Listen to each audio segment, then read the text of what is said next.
Ito yung before, tas ito yung after. Ninyo to guys, wala tong cut off talaga guys. Ibibidyo ko yung dumi guys, kasi lilinisan ko.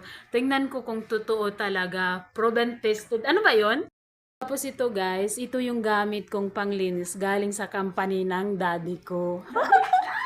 Daddy siya. Ngayon guys, spray ko ng ganyan. Kita ninyo yan yung before niya. Ipapakita ko sa inyo yung after. Tapos spray ko ganyan. O, tingnan nyo guys, oh. Wala talagang cut yan. Yan yung mga grease. Yan yung mga grease guys. Pang-promote ko na din to sa business ng daddy ko. O guys, o kita niyo yan. Ngayon guys, trapuan ko siya guys. O diba guys, para walang nangyari. Kita niyo yan guys, it's so very clean.